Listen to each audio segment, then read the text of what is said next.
చేస్తున్నాము. చుక్క నీరే చుక్క నీరే ఒక్క పూట సిక్కదాయే వచ్చి దాహం తీర్సవయ్యా ఊరికి పచ్చి గంగని పంపవయ్యా పైరుకి రెక్కలన్నీ ముక్కలాయే డొక్కలన్నీ సిక్కిపాయే వచ్చి కట్టం తీర్సవయ్యా సీమకి సచ్చి నీకే పుడతా మళ్ళీ జన్మకి మొక్కలన్నీ మొక్కుతా ఉన్నాయి దిక్కులన్నీ తొక్కుతా ఉన్నాయి గుక్కల్లోకి గుండెలు చేరి వెక్కి వెక్కి నిక్కుతా ఉన్నాయి నల్ల మబ్బు నల్ల హంసాయే జల్లు మాకు నల్ల పూసాయే సెమ్మ కన్ను సెల్లని కాసాయే ఓదొరా మాదొరా ఊతమీయరా రాదొరా రాదొరా నువ్వే ఆసరా ఏ బావి చూసినా ఎండమావిరో ఏ బతుకు చూసినా ఎండినాదిరో.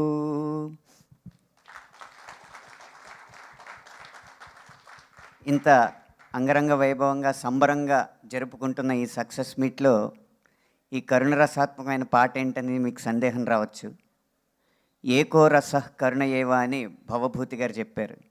నవరసాలని గనక ఒక రేఖ మీద వేస్తే ఈ చివర కరుణరసం ఆ చివర రౌద్రం ఉంటుంది. కానీ ఈ సినిమాలో ఒక కంట్లో కరుణరసం ఒక కంట్లో రౌద్రరసం పండించిన ఘనత నందమూరి బాలకృష్ణ గారికే చెందింది. ఆ రెండింటిని సమతౌల్యపరచడం అంటే ఎంతో అనుభవజ్ఞుడైన నటుడికే అది సాధ్యపడుతుంది. ఈ కథ బాబీ గారు చెప్పినప్పుడు నాకు తట్టిన ఒకే ఒక్క పదం గుర్రంపై నరసింహం అన్నది. డేగా డేగా అన్న పాటలో గుర్రంపై నరసింహం అనేది బాలకృష్ణ గారి స్వారీ చూసిన తర్వాత తట్టిన పదం అన్నమాట. చాలామందికి ఏముంది గుర్రం మీద వస్తున్నారు కదా అనుకోవచ్చు.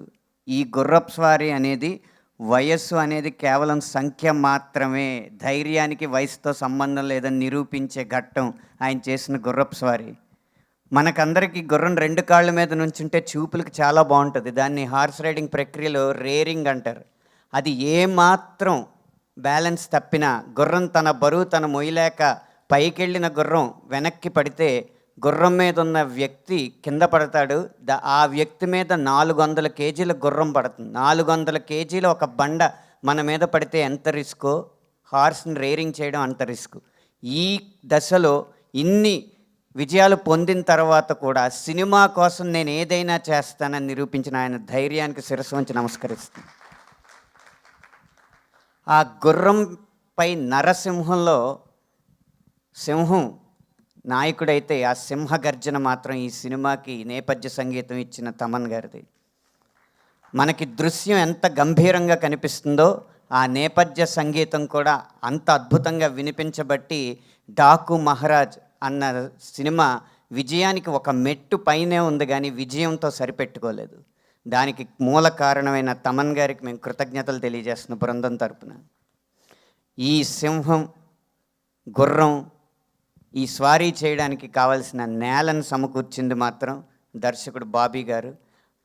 ఇప్పటి వరకు బాబీ గారి సినిమాలు ఒక ఎత్తు, ఇప్పటి నుంచి బాబీ గారి సినిమాలు ఒక ఎత్తు అనడానికి ఈ ఎత్తుకి మధ్య వారధిగా డాకు మహారాజ్ చరిత్రలో నిలిచిపోతుందని నేను మనస్ఫూర్తిగా విశ్వసిస్తున్నాను. ఇంత కమర్షియల్ సినిమాలో అయినా ఒక నీటి సమస్య గురించి ఒక ప్రదేశాన్ని చూపించి ఆకు కూడా చిగురించని ఒక ఎండిపోయిన ఒక ప్రదేశాన్ని చూపించి నా సినిమా మొత్తం నీ పాటలో వినపడాలని నాకు స్ఫూర్తినిచ్చి అద్భుతమైన పదాలు నాతో రాయించినందుకు మరొకసారి దర్శకుడు బాబీ గారికి కృతజ్ఞతలు ధన్యవాదాలు తెలియజేసుకుంటూ ఈ అవకాశం ఇచ్చిన చిత్ర బృందానికి ధన్యవాదాలు తెలియజేసుకుంటూ ఈ విజయాన్ని పంచుకుంటున్న ప్రతి ఒక్కరికి శుభాకాంక్షలు తెలియజేస్తాను.